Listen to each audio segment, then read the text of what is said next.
you know, when you get to the point in the road where you're like, shit, there's a hole.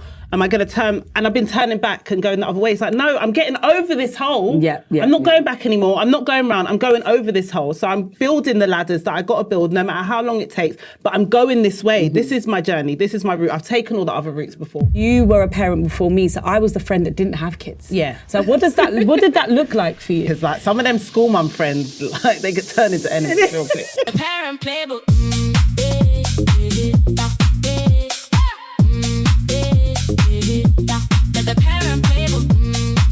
Hey everyone, and welcome to another episode of the Parent Playbook. If you're new here, welcome. And if you're one of my regulars, then girl, thank you for having my back. So today we're going to be getting into another podcast edition, and here's some rules of the podcast just to make sure you're in the right place. If you don't like swearing, probably turn off now. If you don't like honest conversation about how hard it is being a motherfucking parent, maybe, find another podcast, because today we're not talking about the highlight reel. We're talking about the real, authentic, honest challenges that we go through as parents, especially career-driven, dream-chasing parents like me. But without further ado, I'm going to introduce to you a very, very, very special guest. And if you followed my journey, you've probably seen her because she is not only Kizzy's godmother and the first person that ever done my makeup, she is just an all-round sensation in anything and everything that she does. I'd like to introduce to you Miss Danielle Dawks, presenter, host, upcycling extraordinaire, and my best friend. Make some noise! Come on. Normally I say to the guests, okay, so now introduce yourself, but I had to take the baton. Intro. And obviously serving body. I'm off to the gym after this, guys. You're off to the gym. Quick pit stop. Just a little bit, just a little bit. Now, thank you so much for joining me today. Thank you for Danielle. having me. It's been a journey. Mm-hmm. It has indeed. It has been a labour of love, probably a labour of a lot of tears. Oh, absolutely. And a real energy of movement. Yeah, and I say movement because of how much we have moved over the last, I would say, 20-something years? Is it 30 years? It's giving. It's giving.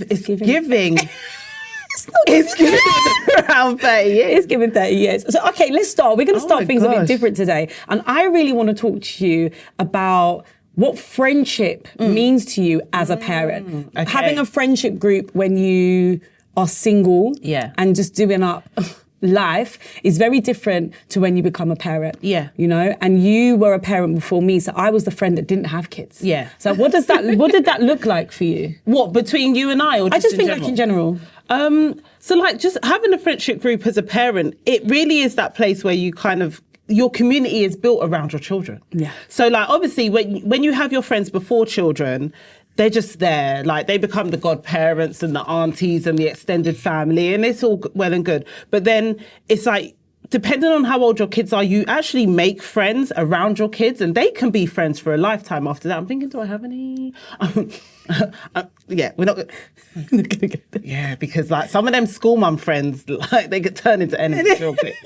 We're not going to go there. That's a different podcast. Yeah, but I feel like even touching upon that, it's like you've just explained that it's like you have the friends that you already had, right? And then you have the friends that you pick up along the way, which might not be school. They might not be the school mum friends, but they're just friends that have children that are around the same age as your child. And then you do have the school mums as well. And I think that the school mums are really important. They are the mums that will grab your kid after school if you're running late. Oh, they're lifesavers. Lifesavers, the ones that are saying, like Kizzy's on a new school now. One of the parents said to me, if you ever need to drop Kizzy off early in the morning because you've got something to do, then please feel free. And I'm just like, what is this? Yeah. That you It's guys a are becoming my whole world. tribe. Yeah. And I think that people that don't have children don't understand the dynamic of when you do have a child. Yeah. Like, so my cousin, your friend, Shani, she has now got twins. Aww. And she was coming to my house the other day and she'd made this big arrangement. She's going to meet me at in my head, I just moved up. I knew the whole morning was class.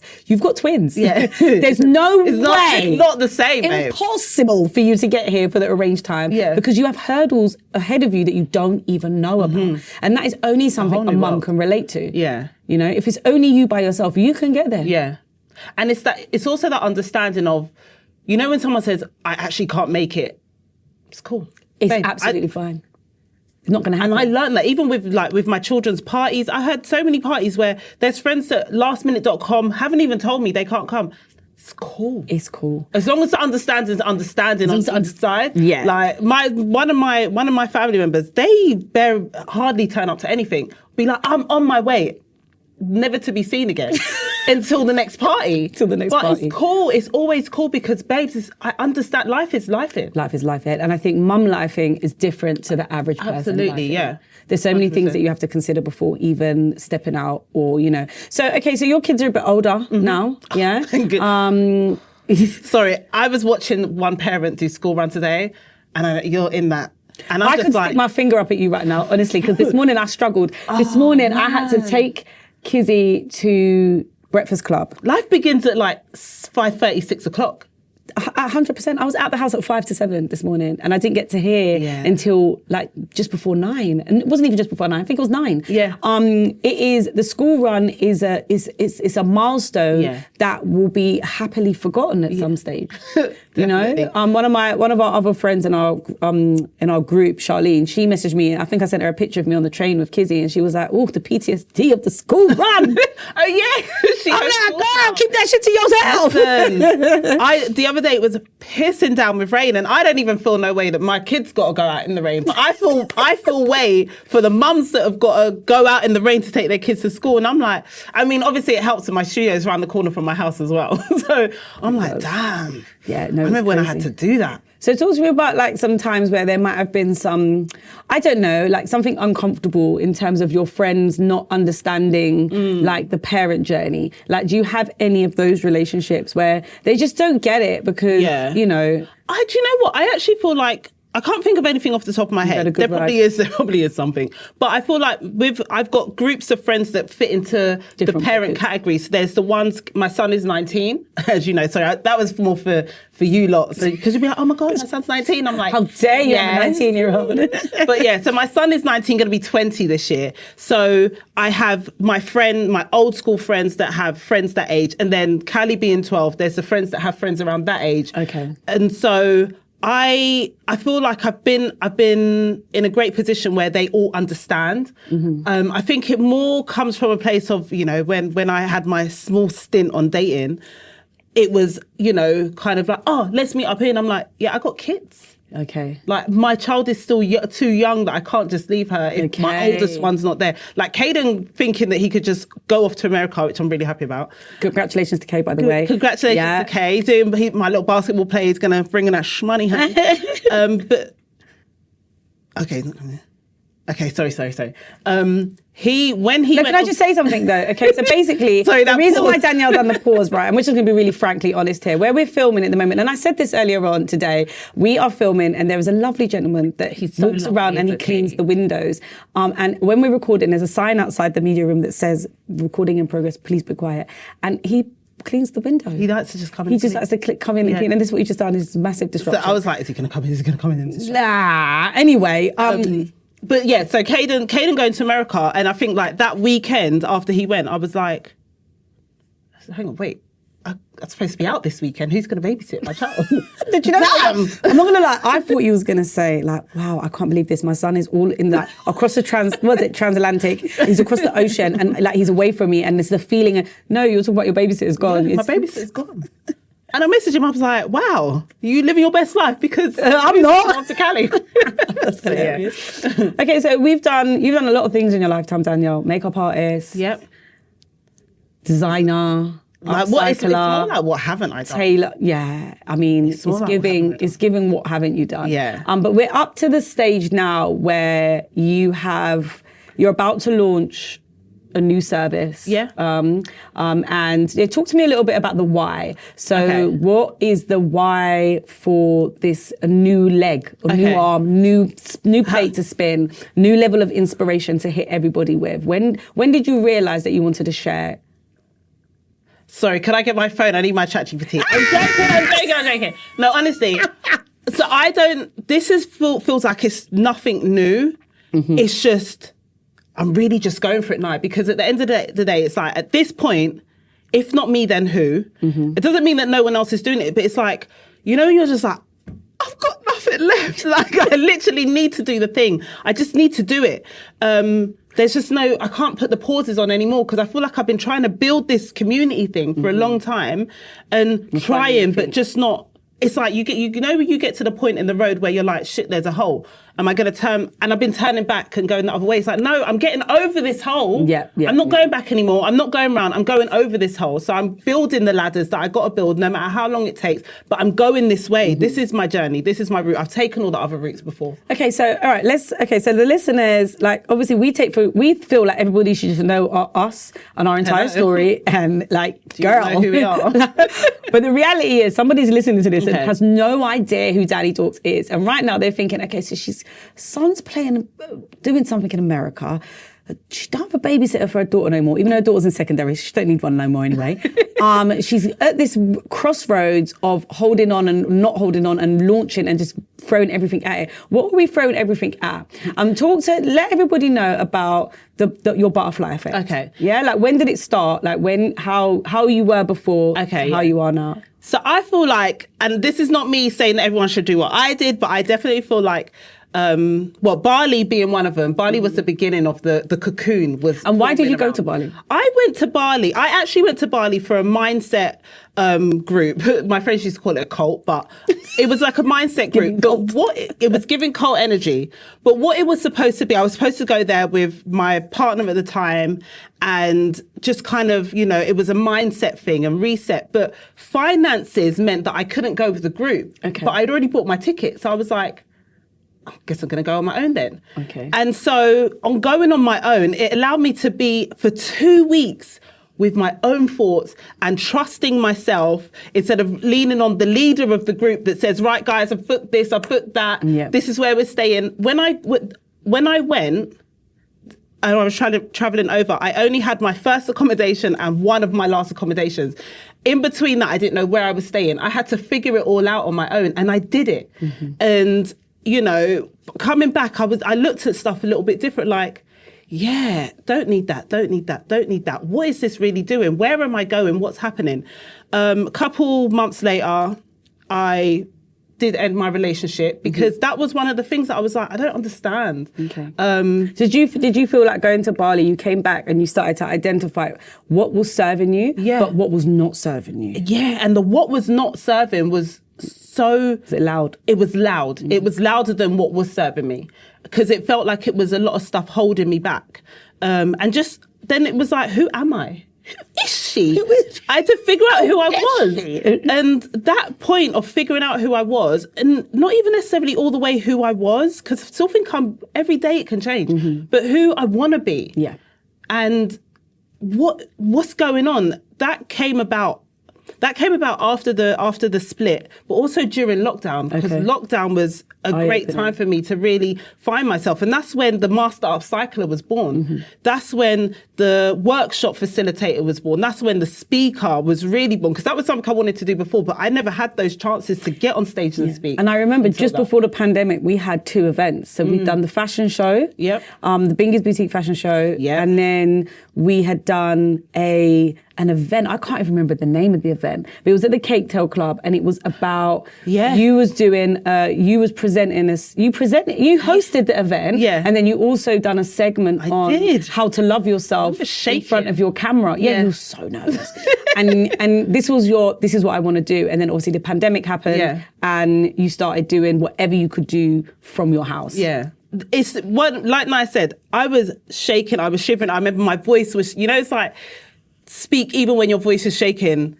I remember that feeling in my chest of just like tensing up. It's like, try me now, let's go back. But it's amazing to look back at that and think back at that of how I was then, and I wanted it so bad then. So bad. Yeah. And I can see you doing it. Like, I hope I can find the footage because I want to put it in. I'd love to put that little bit in. I remember my palms sweating. Yeah. My palms would sweat every time I would speak. My palms would sweat. But I was like, I want to do this. This is cool. I can do this. So you got to the pandemic. Yeah. And you're doing your upcycles. Mm-hmm. The famous IKEA outfit obviously went viral, and so many other of your stuff has gone viral now as well. Yeah. And you kind of showcased yourself online as this person that takes anything like a curtain, IKEA bag, literally. whatever it is, and turn it into an absolute masterpiece. Obviously, you've done a lot of masterpieces for me. We have some Louis Vuitton corsets, MCM outfits. Danielle has taken my bags apart and done some crazy Your stuff. trainers that fell off. The Jordans, like really just showing that something old can come back with some pizzazz, which is fantastic. Amazing. But since then, we've evolved even more. We've evolved again. We've evolved again. And I've realised that what it is my confidence has been built through the upcycling. It's been built through creativity, and it's been built through that just daring to stand out and look different and be confident.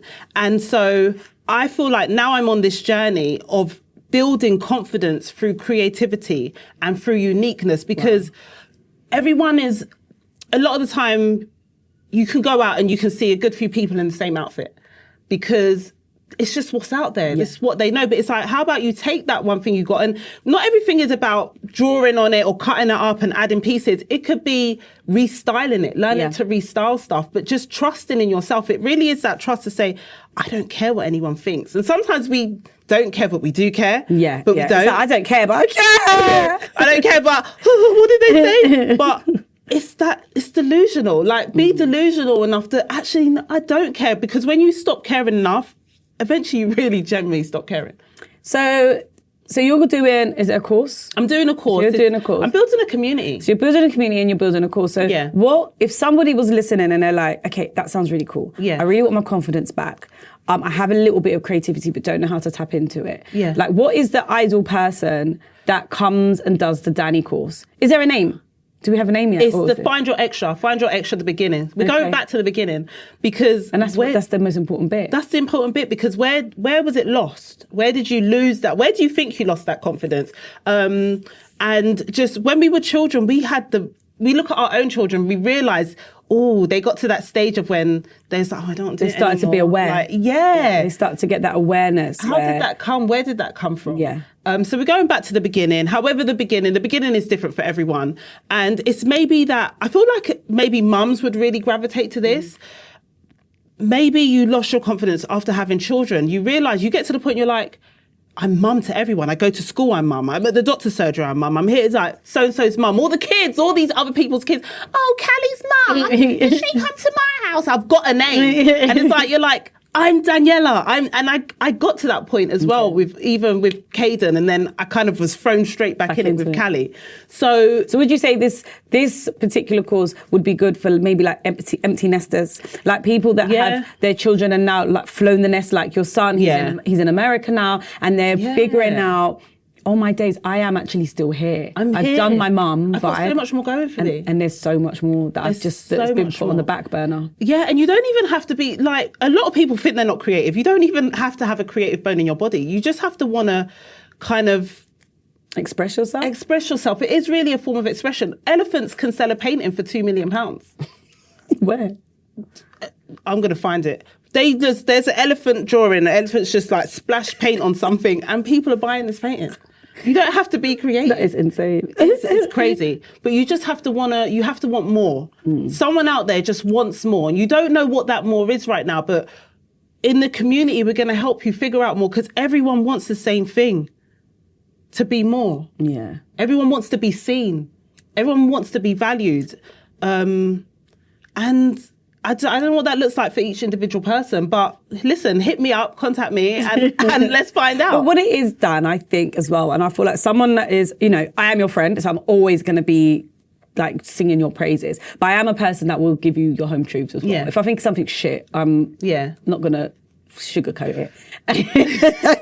And for me, I feel like, watching your journey as a mum has been very inspiring. Like, I've seen you bring your children to the office. I've seen you create and birth a whole business in your living room. And now I've seen you go on to do some amazing things, the presenting, the hosting, and just empowering other women and other mums. Oh, sorry, guys. It's the Kizzy alarm. The Kizzy alarm is going off. The Kizzy alarm is going off. Now, the thing is, right, it's the Kizzy question. Every time I do podcast, Kizzy, as she is the CEO of my life, she gives me a question to ask the host. Now, I did tell her that Danielle was going to be on the purple couch today. Oh my gosh. Yeah. What's she So everyone else's question has always been the same, but your question she definitely changed up. Okay. I don't know how you're going to answer this question, but Kizzy's question to Auntie Dan is, who is your favourite goddaughter? Okay. It's only one answer. Let's answer this as diplomatic as we can. I love all my godchildren. Okay. Mm-hmm.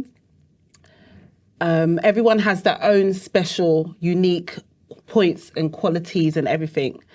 But for the sake of this podcast, especially. For the sake of my life. I'm good.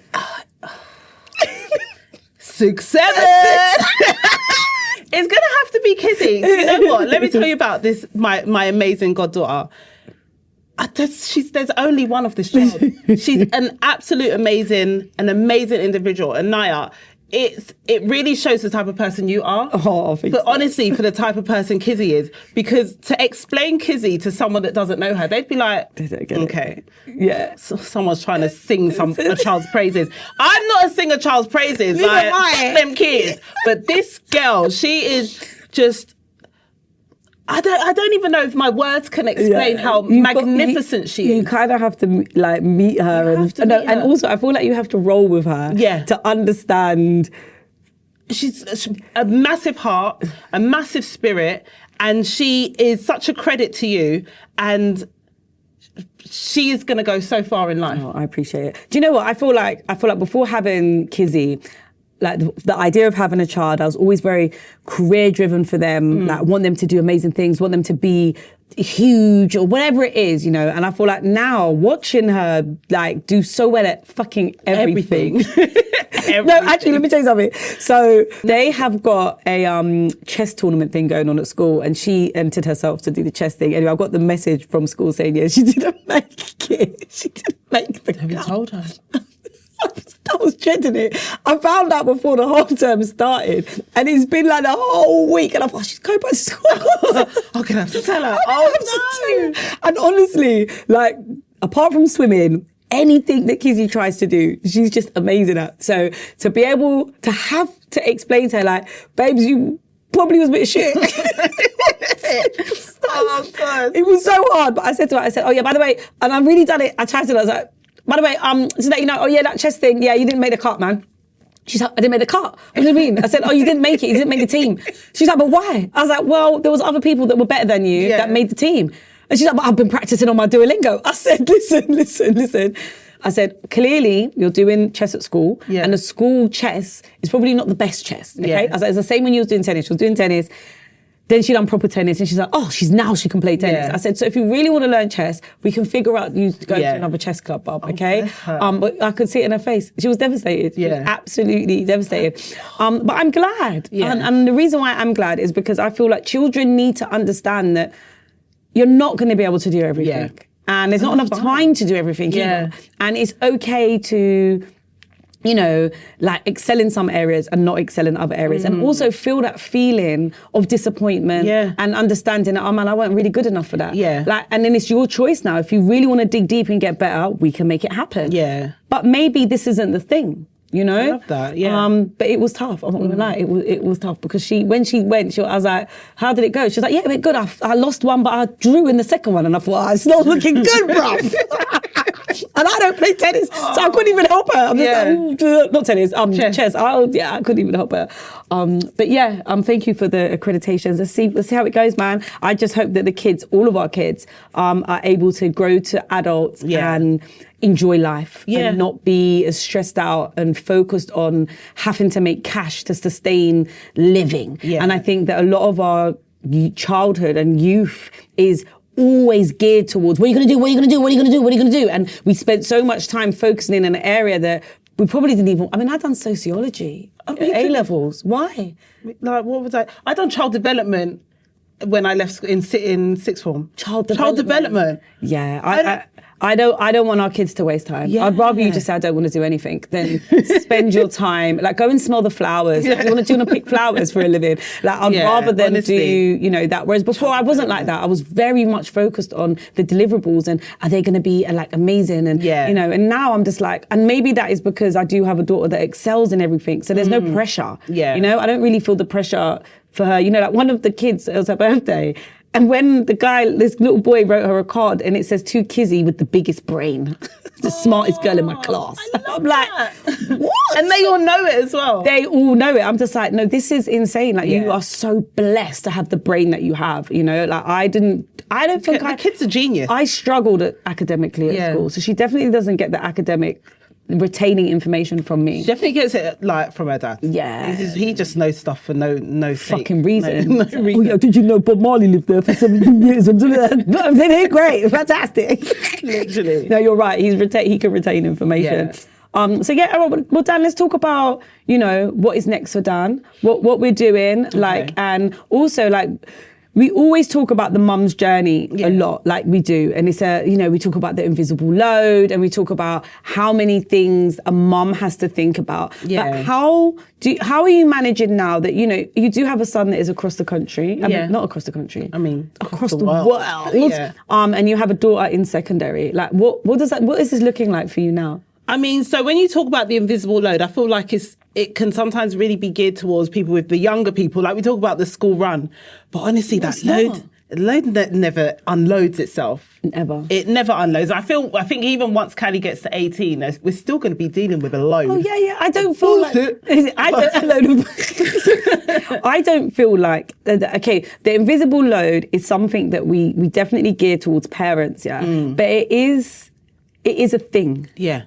Because a real thing. We can tell you the invisible load that the parents carry for the children. Yeah. But you're thinking about the invisible load that you have to carry for your own self. Yeah. And when you are an entrepreneur, I think there is even more invisible load because you are now dictating what happens in your life. Yeah. In your brain first. Because everything that you materialize and visualize and want to bring to this earth and say, this is going to be my thing. Yeah. You have to first think it and then you have to get it together in your brain and deliver it in some type of communication to the people that are going to help you bring this to life. Because we can't do things by ourselves. It's not easy. And sometimes we just don't even understand it for ourselves. And then obviously we've been self-diagnosed with ADHD as well, which also actually makes it makes it more difficult, but it actually makes it easier because the whole self-diagnosis has made me understand myself a bit more and give myself grace. Yeah. And also, I feel like understanding that you learn different, you perceive different, you deliver different, you act different, is you then understanding, oh, this isn't wrong. Yeah. It's just different. And that is okay. Like, I realized that. So I have been known to book the wrong flights a lot of times. Book the wrong dates. Book the wrong dates. The wrong flights. I know the tube map. Yeah. Like nobody's business. I can tell you, right? Are you Yeah, right? she does. Danielle won't go route mapper anymore. She says, oh no, I'm trying to go here. Tell me the quickest route. No, it'd be like, so bicycle. I can figure it out. But when I'm on the tube myself, I will get on the wrong train. I got lost in Bank Station today. I get on the wrong train regular. I just do things in a different way. Yeah. And for a long time I'd say, oh, I'm so dumb, man. And now I don't say that anymore. I'm like, nah, man, I'm different. We're just different. And the way that I react and the way that I can navigate things is just different to maybe somebody else. And I used to beat myself up for that. So you explaining that understanding that you are in this brain type can allow you to deliver what you want to deliver with grace and not beat yourself up when things might not be going the way that they're meant to be going or you want them to go. Yeah. It's tough. It's tough. And the one thing I really have learned in the last few years is just don't be so hard on yourself. You remember we used to have that thing and be like, don't talk to my friend like that. Don't talk about my friend like that. And I do, hey, all of you lot, do not talk to my friend like that. Yeah, and I feel like that is like, it's something that is under discussed, and I feel like for a very long time it is something that we didn't really understand that was actually happening, but we glided through, and like that's a blessing. It's so easy to be such an idiot. It is, but I'm an amazing idiot. And I got abs. I'm an abs having idiot. But yeah, so God, I don't even think I actually answered the question you asked me. The load doesn't unload. But then how are we tackling that? Because it can't be a forever load. I mean, I guess it's at the age that my kids are, it is part of them learning about themselves, because now, you know, Caden is off doing his thing. Yeah. And it's me knowing and hoping that I've installed enough sense into him. Mm-hmm. Yeah. To trust him, but still also being worried. Like the other day he said, "Oh, Mum," because when he was home, he said, "Oh, my friend's coming to pick me up and we're just going to drive around." What? Why? Drive around where? What do you mean? He said, "Oh, I'll probably just go and get something to eat." Who's driving? So he told me, "You've met them before." I was like, it doesn't matter. Like, how long have they had their license? Are they drinking? I hope no one's drinking. Wow, yeah, it's a lot. I was going crazy. And then the next day he said, "We're driving again." And I was like, but this is what they do. He's trying to kill me. But he is sensible. He said, "Oh, I told my friend." The next day when he said, "Oh, I told him, my mum said, you better drive safe." I was like, at least. But it's again with Callie, like just hoping that as she keeps getting older, I'm just installing some sense into her, because we were kids, we done dumb shit a lot, and if I could prevent her from doing as much dumb shit as I done, or just understanding this is dumb shit, let me be careful within my dumb shit. Yeah, kids are gonna do kid shit. They're gonna do some dumb shit. And I think that is the answer. Is like try not to compare what they're doing with what we've done. Yeah. It's different. Yeah. Different times. Like it's not the same anymore. Yeah. It is very, very different. And trust in the fact that you've built them up enough that they can figure it out. Yeah. You know, and make the right decisions. Yeah. Because, you know, there's the left and the right, you know, but you just have to hope and pray and say, well, okay, cool, this is your journey now, babes, and I'm here to support you, whatever decision that you make. Always going to be here. But, and you know what? I'm at this age with Callie, I'm really just making sure she trusts me.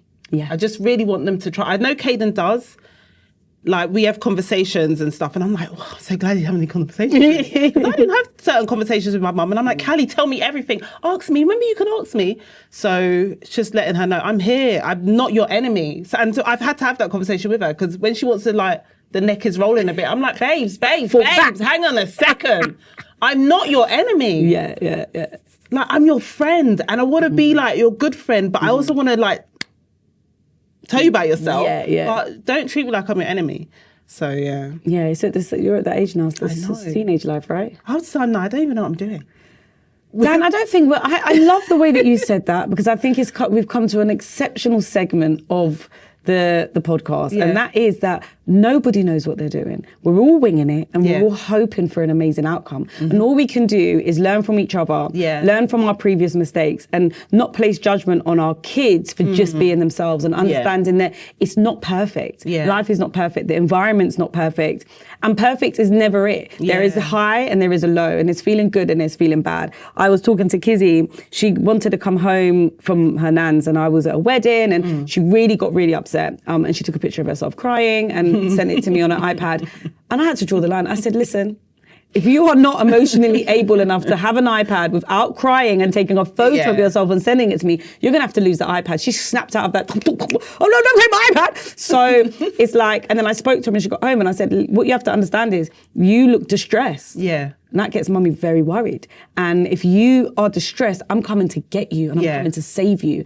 But there was no need to save you in that moment. You were safe, you was with nanny, you just had enough and wanted to come home. And that is not the way that you act, but you're entitled to feel the way that you want to feel and communicate. Yeah. But you have to know when to be like that and when not. And like that is for an emergency. Because you could do that again, and I'd say, oh, she's just messing around. The boy who cried wolf. The boy who cried wolf. And then all of a sudden you're in a bad situation. Yeah. And then I'm talking to her and I'm thinking, oh, you're only fucking 9 years old. Do you even understand what I'm saying? It's falling on deaf ears. And going back to what you said, nobody knows what they're doing. Yeah. We're just kind of winging it. We are literally winging it as parents. I mean, I'd love to see the parent that absolutely does have the playbook and knows exactly what's going on. Oh, yeah, that's fine. Go on Instagram. There's better Instagram highlights. You can go. They're not going to show you the shit in their toilet, but you'll see the perfect house. Everything's done. The cleaning's done. Let's go to pan to that corner. To pan to the left. Literally. So what's your last bit of advice for anybody, or a tip that you can share, to find your extra? Like what would be your first tip? If someone's listening and they're like, do you know what? I don't have no confidence. I'm very I've been a mum for the last 20 years. Yeah. My kids are finally in college and I'm finally getting my free time, but I don't even know where to start. Like what is the advice to that woman? My advice to that woman is really sit down and think about the things that you genuinely love to do. Like, what do you enjoy doing? And do more of those. And sometimes them things will be on your own. They talk about people say, go on a date, take yourself on a date, go cinema. Like, if you want to do something, do not let the lack of people doing it with you hold you back. Just go and do it. Don't wait around. Whether that is a holiday, whether that is going shopping. I used to love going shopping by myself. Like, I don't need anyone to come with me. And I've been doing that for years. But it's just them things. Dance more. Sing more. Who gives a shit if you can sing or not? I can't sing, but I love singing. You can sing, girl. But just really hone into those things that you love doing. And then after that, maybe find the community. Where is the community that's doing those things? And come to a workshop as well as building my community. I also do upcycle workshops. The upcycle workshops are like a girls' night in. Sometimes there can be guys there. You can come with your partner. You can do whatever the hell you want, but they're fun. I bring just fun and realness and rawness and reality to my workshops. And like I said, people come, they're like, oh my God, I'm not creative. And when they go, they've got this masterpiece and I did that. Yeah. I done that. I made this. I'm amazing.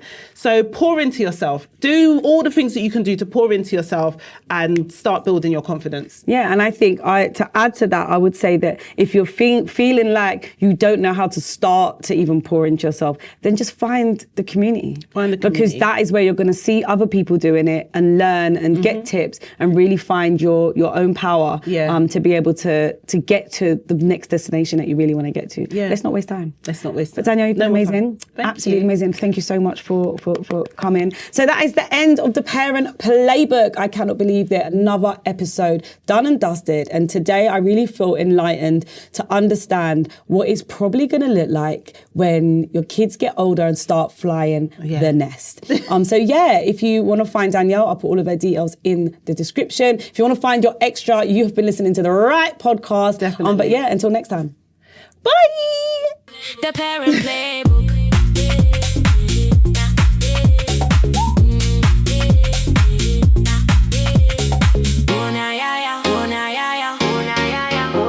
The Parent Playbook.